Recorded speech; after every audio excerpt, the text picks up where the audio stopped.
All right, so it all comes down to the one line where Mazie Hirono just snaps. Thank you very much for your non-answers. I mean, she absolutely lost it because the judicial nominee refused to fall for her pathetic anti-Trump trap, and the entire hit job just collapsed around her. Let's watch it all the way through, and then I'll tell you what I think. Thank you, Mr. Chairman.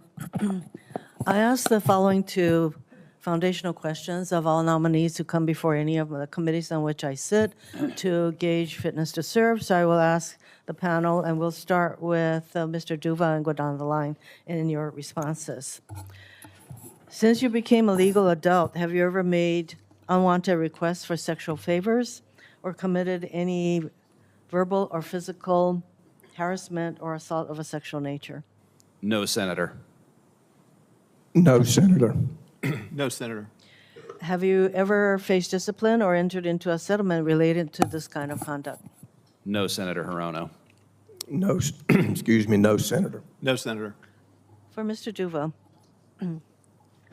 if confirmed, you would oversee the public integrity section at the Department of Justice. Are you familiar with that section? I am, Senator. I've tried cases with the public integrity section myself as an AUSA Familiar. in the Middle District of Florida. So the public integrity section targets corruption.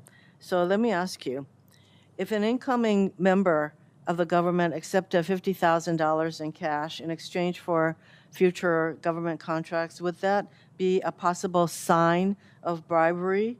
Or I believe you referred to it as public corruption, yes or no?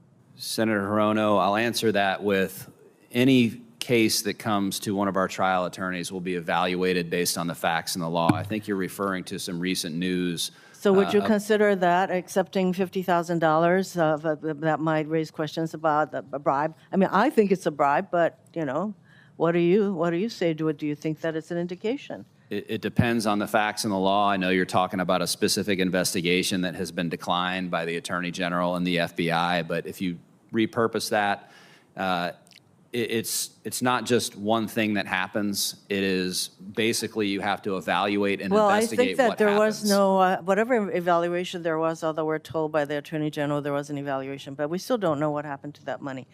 Let me ask you another question. If a member of government complains that they don't have a nice enough airplane and then a foreign government offers to donate an airplane to them, would that be also a sign, possible sign of bribery or public corruption? Again, yes or no? I think you're talking, Senator, about the emoluments clause. I think it's the first I've heard of that clause in the news recently in the last 6 months or so.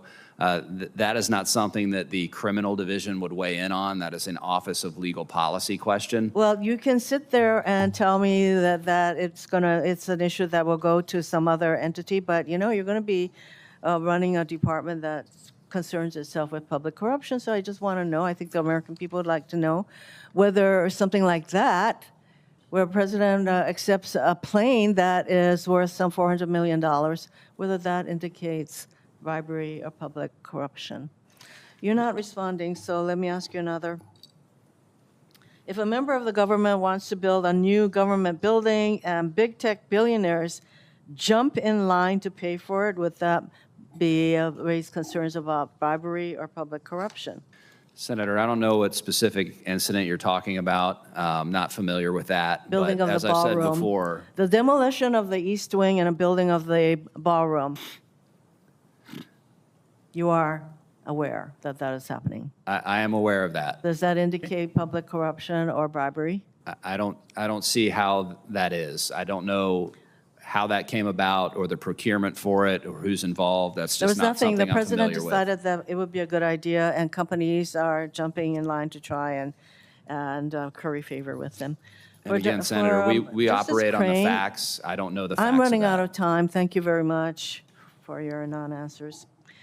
For Justice Crane, when you were running for the Louisiana Supreme Court in 2019, the news article stated, Crane has become the favorite choice of big oil and other industry and statewide business groups, viewed as a sympathetic ear for an industry facing pending litigation by coastal parties and landowners seeking payment for decades of alleged damage to coastal land by oil and gas companies.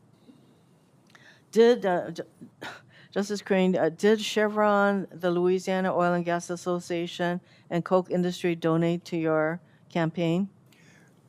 Senator, I don't know, because campaign contributions in Louisiana go through a campaign committee that we are prohibited from soliciting or participating in. Oh, so you don't know who contributes to your campaigns? I do not know specifically whether those entities. So therefore, if entities like this, which by the way they did donate to you, if you have no awareness of them donating to you, so that if matters that relate to them and their interests come before you, you wouldn't even know whether to recuse yourself? Is that the situation? Well, that actually is, I think, one of the rationales and motivations for the prohibition for us being able to solicit or Well, it's pretty participate clear that you favored these industries, and as a matter of fact, when a case came before the Louisiana Supreme Court, you dissented from the court's majority to support the oil and gas industries. So thank you very much. I have some other questions that I will submit for the record, Mr. Chairman. Thank you. So look, what you just saw wasn't oversight, that was obsession. This wasn't a senator doing her job. It was a politician exercising her personal hatred of Donald Trump on live television. The entire exchange just screamed Trump derangement syndrome. And you can tell it's gotten so bad that she can't even pretend to separate law from politics anymore. The whole thing felt like an interrogation where the crime was refusing to pledge allegiance to the anti-Trump resistance. Mr. Duva gives the textbook answer, follow the law, follow the facts. And she treats that like it's a dodge. That's the point we've reached.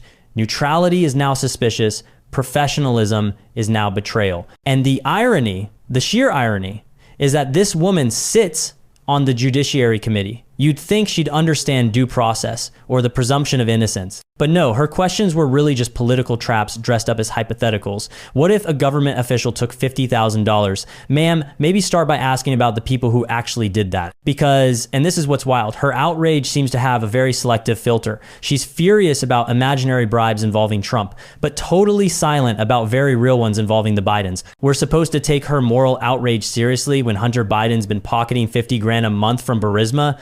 When millions flowed from China to shell companies tied to the president's family? Spare me. And this part about foreign governments donating planes, that was just bizarre. It's like she's pulling random conspiracy threads from MSNBC and hoping something sticks. If she actually cared about foreign influence, maybe she could explain the Clinton Foundation's donations from Algeria or Saudi Arabia while Hillary was Secretary of State. But that was different, right? Because Democrats can do corruption elegantly. Her exchange with Justice Crane was the cherry on top. She tries to nail him for campaign donations, and he calmly explains that Louisiana law literally prohibits judicial candidates from knowing who donates. She accuses him of being bought when the law itself prevents that. That's not oversight, that's willful ignorance. She didn't care about ethics, she cared about optics. And honestly, that's what this hearing was, performance art. Nothing about qualifications, nothing about justice. Just a stage play where she gets to read tweets out loud under the guise of public integrity. Meanwhile, she's sitting on a committee funded by out-of-state PACs and lecturing others about influence. The lack of self-awareness is mind-blowing. You can tell the Democrats are running out of gas.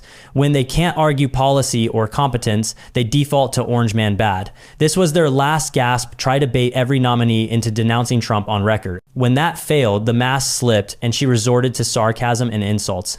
Thank you for your non-answers. Translation, thank you for not giving me the soundbite I wanted. It's moments like this that remind you how far gone Washington is. The left has replaced principle with pure resentment. They don't even hide it anymore. Public integrity used to mean impartiality.